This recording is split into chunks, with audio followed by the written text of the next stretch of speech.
இந்த மாதிரி நம்ம எல்லா லட்டையும் அப்படியே அழகாக பிடிச்சி எடுத்துடலாம். இப்போ சூப்பராக சுவையாக மோத்திச்சூர் லட்டு ரெடி ஆயிடுச்சு. இந்த தீபாவளிக்கு கண்டிப்பாக ட்ரை பண்ணி பாருங்கள்.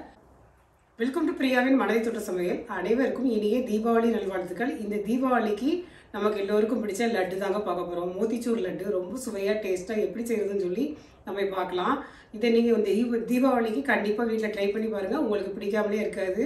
அதே மாதிரி நீங்கள் ரிலேட்டிவ்ஸ்க்கு செஞ்சு கொடுக்கறதா இருந்தாலும் சரி, அக்கம் பக்கத்தில் வீட்டில் இருக்கிறவங்களுக்கும் இந்த லட்டு செஞ்சு கொடுத்தீங்கன்னா நீங்களாம் பண்ணீங்க கடையில் வாங்கின மாதிரியே அதே டேஸ்ட்டில் சூப்பராக இருக்குது அப்படின்னு சொல்லி சொல்லுவாங்க. நீங்கள் கண்டிப்பாக ட்ரை பண்ணி பாருங்கள். இந்த லட்டு செஞ்சு பார்த்துட்டு நீங்கள் சொல்லுங்கள் எப்படி இருக்குன்னு. இப்போ நான் மோத்திச்சூர் லட்டு செய்கிறது எப்படின்னு சொல்லி பார்க்குறதுக்கு வாங்க வீடியோக்குள்ளே போடலாம். இப்போது இந்த கப்புக்கு தான் கடலை மாவு எடுத்துருக்கிறேன். 1 கப்பு கடலை மாவு, அதே மாதிரி ஒரு 1/2 டீஸ்பூன் ஏலக்காய் தூள் எடுத்து வச்சுருக்கிறேன். அப்புறமா ஆரஞ்சு கலர், அந்த மோத்திச்சூர் லட்டு வந்து உங்களுக்கு ஆரஞ்சு கலரில் தான் இருக்கும். அதனால் கொஞ்சமாக நான் கரைச்சி வச்சுருக்கிறேன் தண்ணியில். அதே மாதிரி கொஞ்சமாக முந்திரி பருப்பு, அதே மாதிரி 1 டேபிள் ஸ்பூன் நெய் தான் நெய் வந்து நமக்கு தேவைப்படும். அதே மாதிரி நமக்கு கடலை மாவு எந்த கப்புக்கு, அதாவது வீட்டில் எந்த கப்போ டம்ளரோ எது இருந்தாலும் ஒரே அளவுக்கு எடுத்துக்கோங்க. அதே அளவு நம்ம சுகர் எடுத்துக்கிடணும். 1 கப் சுகர் எடுத்துக்கிடணும். இதுக்கு பாகுபதம் அந்த மாதிரி எதுவுமே தேவையில்லை. அதே மாதிரி நான் என்கிட்ட இந்த மாதிரி பூந்தி கரண்டியில் இந்த மாதிரி பெருசாக இருக்கிற மாதிரி தான் இது வச்சுருக்கிறேன் நான். உங்கள்கிட்ட சின்ன குட்டி கரண்டி அந்த மாதிரி இருந்ததுன்னா நீங்கள் அதை கூட யூஸ் பண்ணிக்கலாம். இதை நம்ம இது பண்ணிவிட்டு அப்படியே நம்ம மிக்சி ஜாரில் பல்ஸில் விட்டு அடித்து எடுத்துக்கலாம். அதனால் பெருசாக போட்டாலும் ஒன்றும் பிரச்சனை இல்லை. அதே மாதிரி இது ரொம்ப உங்களுக்கு வந்து கெட்டியாகவும் கரைச்சிருக்கக்கூடாது, ரொம்ப தண்ணியாகவும் இல்லாமல் ஓரளவு மீடியமாக நம்ம தண்ணி விட்டு கரைச்சி எடுத்துக்கிடணும். இப்போது 1 கப்பு கடலை மாவு எடுத்து, நம்ம கடையில் வாங்கின மாவு தான் இது, நல்ல தரமானதாக பார்த்து வாங்கிக்கோங்க, அதுதான் நல்லாயிருக்கும். அதே மாதிரி நம்ம இந்த மாதிரி ஜல்லடையில் சலித்து எடுத்துக்கலாம். ஏன்னா கட்டி அந்த மாதிரி எதுவும் இருக்கக்கூடாது. இந்த மாதிரி ஜலிச்சு எடுத்துட்டு அதுக்கப்புறமா கொஞ்சமாக அந்த மாதிரி ஆரஞ்சு கலர் எடுத்து தண்ணியில் கரைச்சி வச்சுருக்கிறேன். இந்த மாதிரி வீட்டில் இருக்கிற கேசரி பவுடர் இருந்ததுன்னா நீங்கள் கேசரி பவுடர் கூட யூஸ் பண்ணிக்கலாம். கொஞ்சமாக ஊற்றுனீங்கன்னா அந்த கலர் நல்லாயிருக்கும். இதை கொஞ்சம் ஊற்றிட்டு தண்ணி நான் 1 கப் அளவு எடுத்து வச்சுருக்கிறேன். நம்ம தண்ணியை பார்த்துக்கிட்டு கொஞ்சம் கொஞ்சமாக ஊற்றி அப்படியே நம்ம கலந்து விட்டுக்கலாம். முதல்ல கட்டி இல்லாமல் கொஞ்சமாக தண்ணி ஊற்றிருக்கிறத அப்படியே நம்ம இந்த மாதிரி கரைச்சிக்கலாம். ஏன்னா கட்டி கட்டியாக ஆயிரும் சில டைமு. அதுக்கப்புறமா நம்ம கொஞ்சம் கொஞ்சமாக தண்ணி சேர்த்து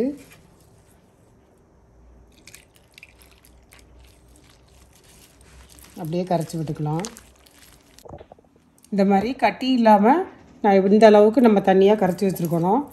இப்போ பார்த்தீங்கன்னா இப்படி எடுத்து ஊற்றும் போதே உங்களுக்கு தெரியுதா, இந்த அளவுக்கு நமக்கு தண்ணியாக இருந்தால் போதும். இப்போது எண்ணெய் பாத்திரத்தை ஸ்டவ்வில் ஆன் பண்ணி வச்சாச்சு. இப்போ எண்ணெய் வந்து காஞ்சிக்கிட்டே இருக்குது. முதல்ல நம்ம மாவு ஒன்று ஊற்றி பார்த்து நம்ம செக் பண்ணி பார்த்துக்கலாம். இப்போ போட்ட உடனே மேலே எலும்பி வந்துருச்சு. அப்போ மாவு உங்களுக்கு பதம் சரியாக இருக்குது. எண்ணெய் நல்லா காஞ்சிருச்சு. மிதமான தீயில் வச்சுக்கோங்க. இப்போ நம்ம பூந்தி மாவு ரெடி பண்ணி வச்சுருக்கிறத இந்த பூந்தி கரண்டியில் அப்படியே கொஞ்சம் கொஞ்சமாக ஊற்றி பொரிச்சு எடுத்துடலாம்.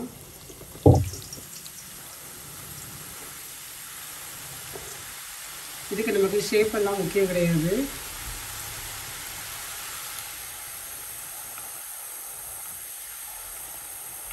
நம்ம ஜாரில் போட்டு ஒரு பல்ஸ் விட்டு நம்ம மிக்சி ஜாரில் அடித்து எடுக்க தான் போகிறோம்.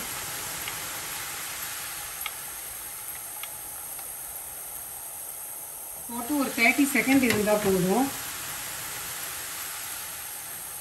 ஏன்னா ரொம்ப நேரம் போட்டிங்கன்னா நல்ல கிறிஸ்பியாக ஆயிரும். அதனால் அந்த மாதிரி வேண்டாம். இந்த மாதிரி மாற்றி விட்டுடலாம். போட்டு ஒரு 30 செகண்ட் ஆன உடனே மாற்றி விட்டு நம்ம அப்படியே எடுத்துட வேண்டியதுதான்.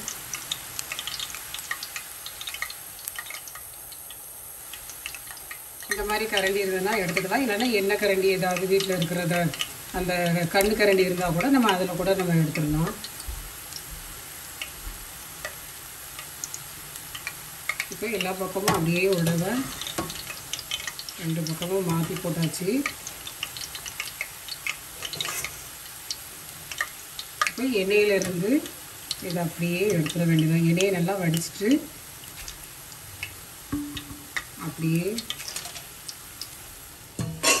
பாத்திரத்தில் நம்ம எடுத்துடலாம். எண்ணெயை வடிச்சிட்டு இதே மாதிரி மீதி இருக்கிற எல்லா மாவையும் போட்டு எடுத்துடலாம்.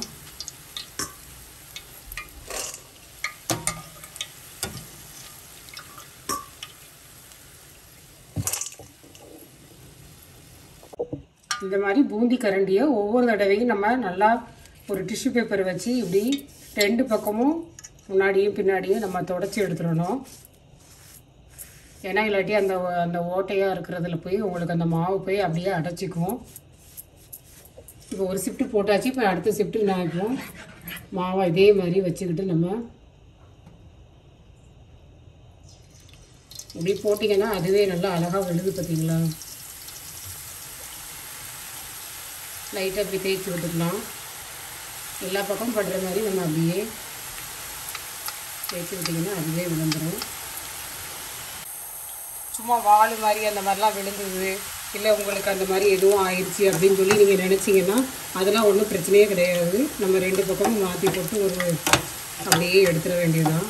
ஏன்னா நம்ம மிக்ஸி ஜாரில் ஒரு தடவை அடித்து தான் எடுக்க போகிறோம். இப்போ அப்படியே இதை எடுத்துடலாம். இந்த மாதிரி கரண்டி இருந்தாலும் இந்த மாதிரி நம்ம புளி கரண்டியில் கூட நம்ம எடுத்துக்கலாம்.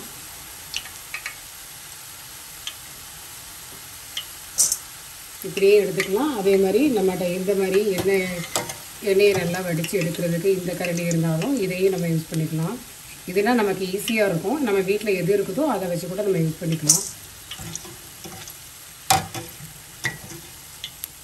இதே மாதிரி எல்லாத்தையும் எடுத்து போட்டு எடுத்துடலாம். ஒரு பாத்திரத்தில் 1 கப்பு சுகர், நம்ம 1 கப் கடலை மாவு எடுத்தோம், அதனால் 1 கப் சுகர் எடுத்துக்கலாம். அதே மாதிரி 3/4 கப்பு நம்ம தண்ணி வச்சுக்கலாம்.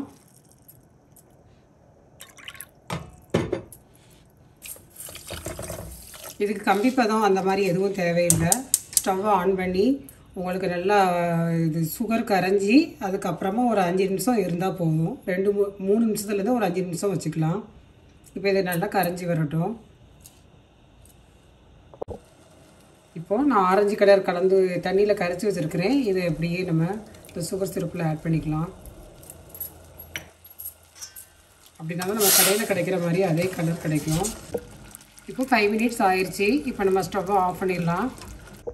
இப்போ மிக்ஸி ஜாரில் நம்ம பல்ஸில் விட்டு நம்ம அடித்து எடுத்துகிட்டு வந்துடலாம். இந்த மாதிரி உங்களுக்கு மிக்ஸி ஜாரில் நான் அடித்து எடுத்துகிட்டு வந்துட்டேன். இதை 2 தடவை நான் போட்டு எடுத்துகிட்டு வந்துடலாம். நான் இப்போ 1 தடவை அடிச்சிருக்கேன், இன்னும் 1 தடவை போடுறதுக்கு இருக்குது. இப்போ ஸ்டவ்வை ஆன் பண்ணியாச்சு. இப்போ சுகர் சிரப்பை ஆன் பண்ணி ஸ்டவ்வில் வச்சாச்சு. இப்போ நான் இந்த மாதிரி மிக்ஸி ஜாரில் நல்லா 2 தடவை நல்லா பல்ஸில் விட்டு 2-3 தடவை அடித்து எடுத்துக்கோங்க. அப்போது இந்த மாதிரி உங்களுக்கு நமக்கு வந்து பூந்தி, அதாவது நமக்கு லட்டு மாவு கிடச்சிரும். இதை அப்படியே நம்ம ஸ்டவ்வில் குறைச்சி வச்சுட்டு நம்ம அப்படியே இதில் சேர்த்துடலாம். பாகுல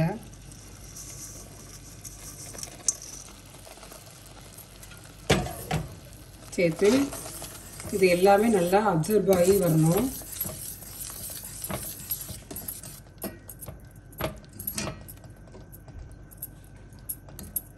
அந்த ஈரம்லாம் நல்லா உங்களுக்கு அப்படியே லட்டு மாவு அந்த லட்டில் வந்து எல்லாமே சேர்ந்து வந்துடும். சேர்ந்து வர்றது அளவுக்கு நம்ம எல்லாம் ஒன்றா கலந்து வர்றது வரைக்கும் அப்படியே ஒரு 5 to 8 மினிட்ஸ் கிட்டத்தட்ட ஆயிரும். எப்படியும் ஒன்று சேர்ந்து வர்றது வரைக்கும் நம்ம அப்படியே ஸ்டவ்வில் வச்சு விட்டுட்டிங்கன்னா ரெடியாகி வந்துடும். இப்போ நம்ம ஒரு 1/2 டீஸ்பூன் ஏலக்காய் தூள் எடுத்து வச்சுருக்குறோம், இடித்து வச்சுருக்கிறேன். நான் ஒரு 4 ஏலக்காவை இடித்து வச்சுருக்கிறேன். இதை அப்படியே நம்ம சேர்த்துக்கலாம். அந்த டைமில் நம்ம சேர்த்துருக்க அந்த தண்ணி பாகு, அந்த பாகு பதத்தில் சுகர் சிரப்பில் சேர்த்துருக்க தண்ணியினுடைய அளவு வந்து நமக்கு சரியாக இருக்கும். அதே மாதிரி 1 டேபிள் ஸ்பூன் நம்ம நெய் சேர்த்துக்கலாம்.